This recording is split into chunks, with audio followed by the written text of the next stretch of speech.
말씀을 새기는 아침 요한계시록 16장 마지막 심판, 참되고 의로운 심판이라는 말씀으로 잠깐 은혜를 나누기를 원합니다. 여러분, 기독교는요 모순된 말씀이 참 많아요. 기독교 안에는 인과응보가 아니죠. 하나님이 끝없이 우리가 죄가 있음에도 불구하고 우리를 사랑하시고 또한 우리를 용서하시고 우리를 회복하시는 그것이 기독교죠. 그런데요, 또 기독교는 인과응보입니다. 이렇게 할 때 이런 복을 받는다. 이렇게 할 때 순종할 때 복을 얻는다. 다 이렇게 돼 있잖아요. 그래서 기독교 안에는 인과응보가 아니며 또 인과응보이기도 하죠. 또 한 가지가 뭐냐면 기독교는 사랑입니다. 그런데 사랑인데 또 하나님의 심판이 있는 거죠. 참 이게 우리가 하나님을 안다라고 하거나 우리가 하나님 성경을 안다라고 우리가 말을 하지만 사실은 우리는요 큰 것만 알지 작은 거를 잘 몰라요. 우리가 중요한 이야기들이 여러분 계약서 쓰거나 중요한 이야기들이 때로는 작은 것에서 있거든요. 근데 우리는 큰 거 뭐 알죠. 뭐 대충 알죠. 대충은 알죠. 그런데 대충은 아는데 정확하게 모르는 게 우리가 참 성경이고 또 하나님이다라는 생각을 많이 하게 됩니다. 여러분 16장은요. 일곱 천사가 하나님의 진노의 일곱 대접을 그 땅에 쏟는 내용이죠. 그 땅. 그 땅이 언제나 로마 제국이라고 제가 분명하게 여러분에게 그 지시대명사 정관사 지시대명사 정관사 그 땅이라는 거죠. 그 땅에 쏟은다라고 말씀하고 있습니다. 이것은요, 어제도 말했잖아요. 제가 이제 15장 1절에서 이 일곱 대접이 마지막 재앙이라고 말했으니까. 이 마지막 재앙을요, 저는요, 조금, 전문 용어로 국물도 없는 심판, 국물도 없는 재앙, 이렇게 말합니다. 이제 대접이 이렇게 차오르잖아요. 하나님의 진노가 이렇게 차오르는데, 그때까지 하나님께서 오랫동안 참으시다가, 그럼 마침내 착 차고 넘치게 되면 어떻게 합니까? 이제는 하나님의 국물도 없는 심판이 이제 떨어지는데, 바로 이게 16장이라고 말할 수 있습니다. 이렇게 마지막 재앙이라고 오늘 제가 계속 이제 끝나는 재앙, 마지막 재앙이라고 말씀을 드렸는데, 이 마지막 재앙이 어떤 것이냐라고 할 때 그 마지막 재앙이 19절에 들어있어요. 19절에 그 큰 성 바벨론이 무너진 거죠. 마지막으로 그 큰 성이 무너지는 이야기를 통해서 여러분 많은 생각을 해봐야 돼요. 아니 여러분 세상의 전쟁 방법이 어떤 겁니까? 여러분 세상의 전쟁 방법은요. 나는 한 놈만 공격한다. 뭐 이거잖아요. 그것도 누구죠? 대장을 공격한다. 이거잖아요. 그런데 하나님은 어떻습니까? 지금까지 참고 인내하고 기다리시다가 마침내 이제 큰 성 바벨론 로마 제국을 무너뜨리는 그 핵심부를 공격하는 여기에 오늘 이제 적그리스도인 그 당시에 로마 황제와 그리고 사탄 그리고 그 거짓 선지자들을 죽이는 이야기들이 이제 심판받는 이야기들이 나오게 되는데 그 이야기가 구체적으로는 17장, 18장, 19장까지 연결되어 있다는 거죠. 그 이야기를 여러분이 기억하시면서 자, 이런 하나님의 큰 심판이 있었는데 그것에 대해 사람들의 반응 사람들은 어떤가요? 11절에 잠깐 보면 11절에 하나님의 심판, 진노의 심판에 이로 인하여서 이들이 자기 혀를 깨무는 그런 일들이 벌어지죠. 그러면서 자기 혀를 깨물면서 뭐 하냐면 악을 바쳐서 하나님을 하나님을 모욕한다는 거죠. 그리고 그들의 행위를 해치 아니하는 그들이 끝까지 하나님의 그 사랑을 외면하는 그 모습이 바로 오늘 이야기라는 거죠. 계속해서 이 회개를 거절하는 이들에게 하나님께서는 국물도 없는 심판을 하시겠다라는 거죠. 그래서 5절에서 7절까지가 이런 하나님의 심판은 5절에 의로우시다. 6절에 하나님의 심판은 합당하도다. 7절에 하나님의 심판은 참되고 의로우시다라고 말씀하시는 것입니다. 그래서 오늘 제목은요. 마지막 심판, 참되고 의로운 심판이라고 말할 수가 있죠. 여러분 오늘 PPT 잠깐 화면을 첫 번째 보면요. 어, 크게 하나님의 심판이 세 가지 시리즈로 되어 있는데 이 중첩되고 병행적인 거예요. 이게 순서가 아니고요.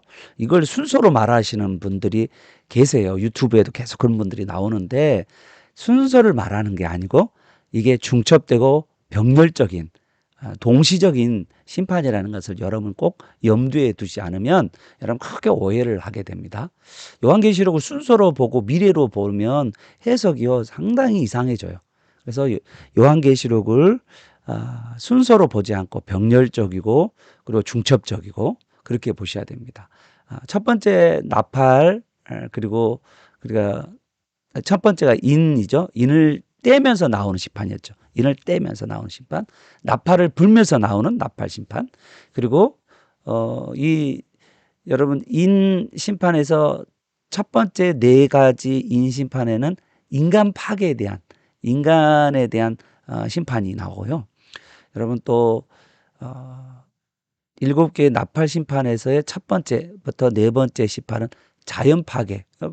그때 잘 아셨죠? 땅과 바다와 강과 물과 해와 달과 별 기억나시죠? 그러한 자연들을 환경들을 파괴하시는 그 심판하시는 모습이 나오게 됩니다. 특별하게 여러분 일곱 개의 나팔의 첫 번째부터 네 번째 나팔과 오늘 일곱 개 대접의 심판 네, 쏟으죠. 대접은 쏟는다는 거죠. 이제는 국물도 없다는 거죠. 첫 번째부터 네 번째 심판은 둘 다가 자연 환경 그러니까 로마 제국의 자연들을 파괴하는 그 장면으로 나오고 마지막 때는 세상 나라에 세상 하나님을 대적하는 세상 나라에 대한 하나님의 자연 파괴가 심판이죠. 자연 파괴가 심판을 말할 수 있는 거죠. 이렇게 말할 수가 있는 거죠. 특히 일곱 나팔은 3분의 1이잖아요. 그런데 일곱 대접은요. 그 3분의 1이라는 말이 없어요. 그냥 쏟아 부어버리는 대접이라는 것을 알 수가 있습니다. 자, 우리 여기서 좀 더 구체적으로 들어가 보면 인을 떼는 심판이나 또 나팔을 부는 심판을 해서 표현해 보면 그때는요 자세히 보면 하나님의 진노라는 표현이 있기는 하지만 그러나 이제 그 이렇게 하나님의 진노라고 이렇게 말하지 않고죠. 예, 죄송합니다. 하나님의 진노라고 말하지 않고 있는데 그러니까 인이나 나팔에는 하나님의 진노라고 표현하지 않아요. 그런데 이 대접 재앙에서는 하나님의 진노라. 그러니까 하나님의 심판이 하나님의 화가 이렇게 이제 절정에 이른다라고 하는 게 일곱 대접입니다. 일곱 대접. 예, 일곱 대접이죠. 그리고 그 절정에 이른 것을 뭘로 표현하냐면 형용사 큰이라는 단어로 표현합니다. 구절을 보세요. 구절에 보면 큰 태움. 여러분 뭐 병원에서 태움 이야기 나오잖아요. 여기 나옵니다. 병원에서 뭐 사람들이 태움을 받았다 막 그런 이야기 있잖아요. 9절에 큰 태움, 12절에 큰 강 유브라데, 18절에 큰 날, 19절에 큰 성, 그리고 19절에 큰 성 바벨론, 21절에 큰 우박. 하나님의 진노가 크다라고 이야기하고 있는 모습을 분명하게 표현하고 있다는 것을 여러분 꼭 기억하시길 바랍니다. 이제 시간적으로 이야기하면 끝이에요. 우리 시간으로 역사의 시간으로 보면 끝에 가까이 와 있다는 것을 우리가 알 수 있고요. 성도의 기도가 담아있는 금대접, 그 대접 있잖아요. 대접 심판이. 지금 금대접 심판이 나오게 되는데 이거는 분명하게 이것도 성도의 기도의 응답으로 일어난 것입니다. 물론 하나님의 주권과 성도의 기도의 응답으로 표현되는 거라고 분명하게 말할 수가 있죠.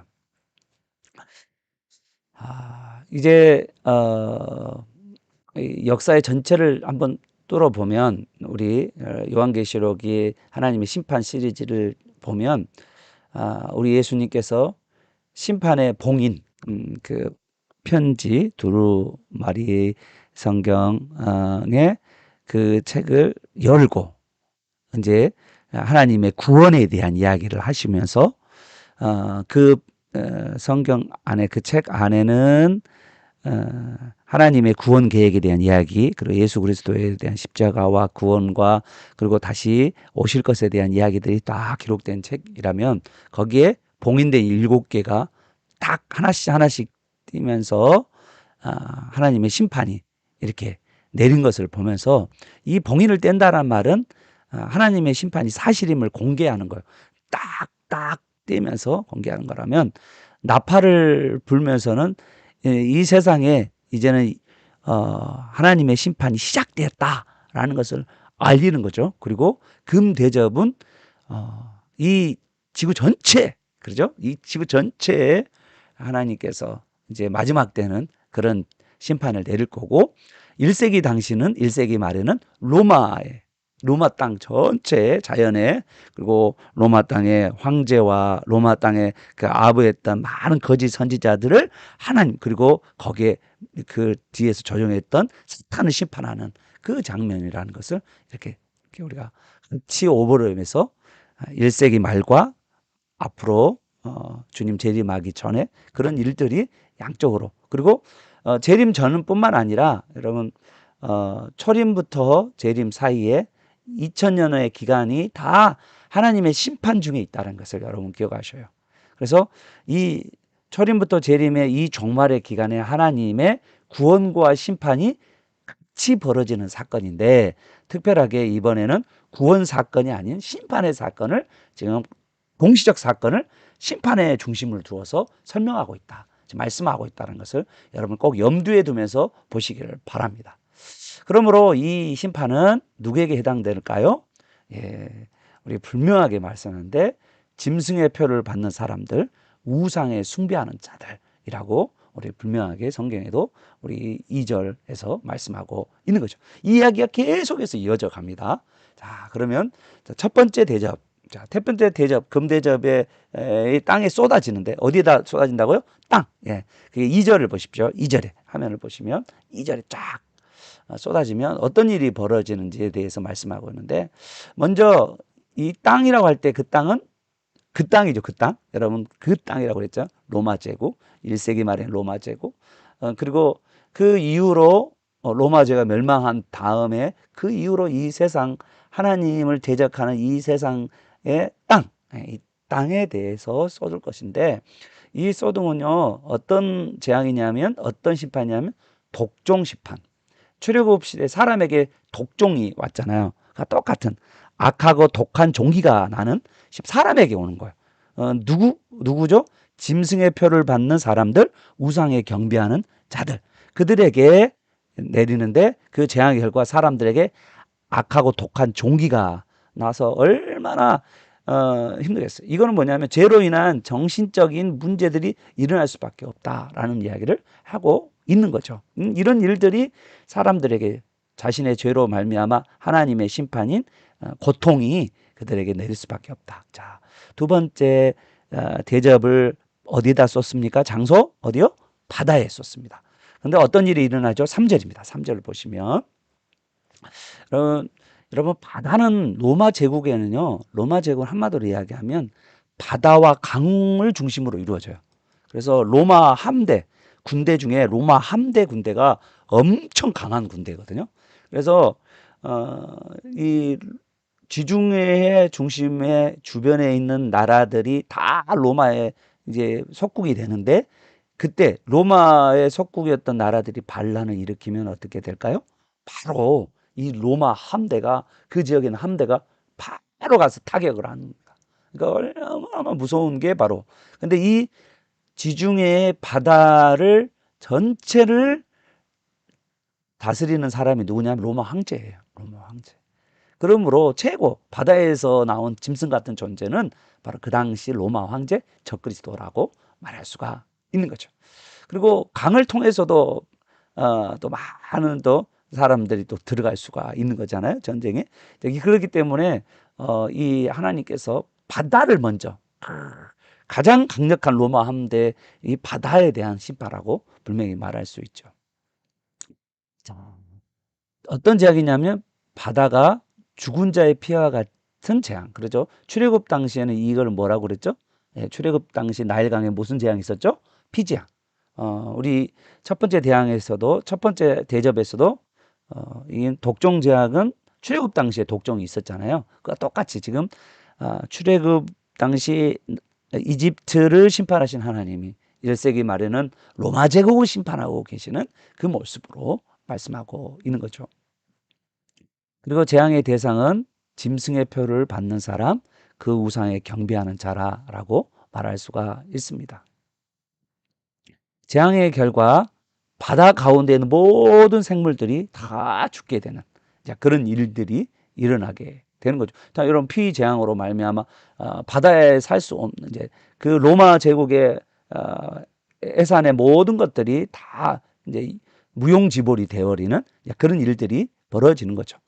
자, 그 다음에 세 번째, 이제 셋째 대접은 어디에 쏟는 거죠? 어디죠?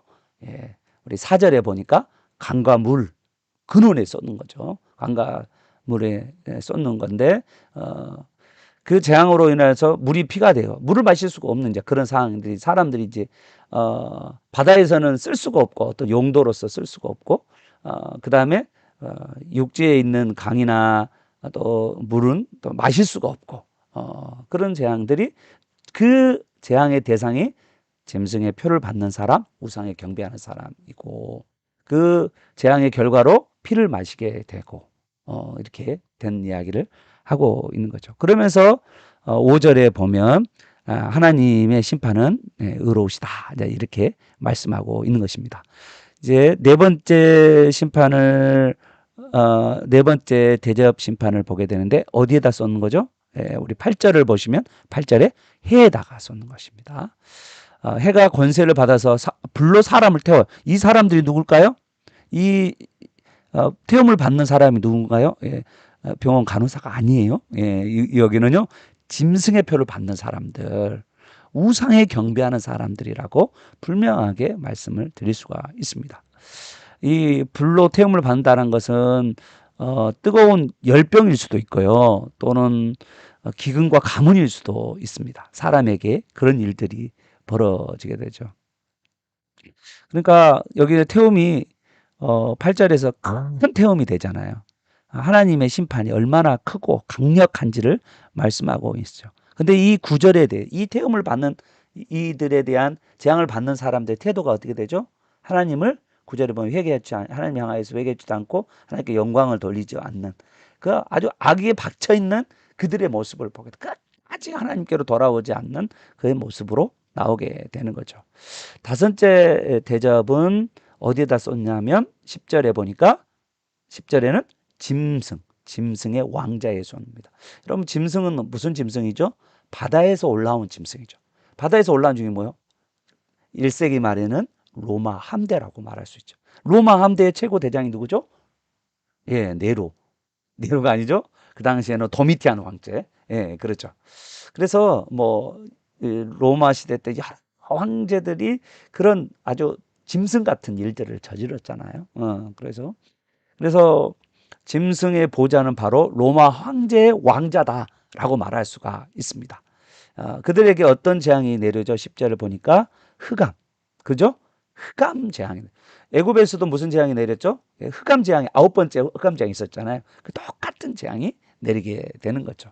그리고 대상은 어떤 사람이죠? 예, 바로 로마 황제에게 부어지는 쏟아지는 그런 일들이 벌어지게 되는 거죠.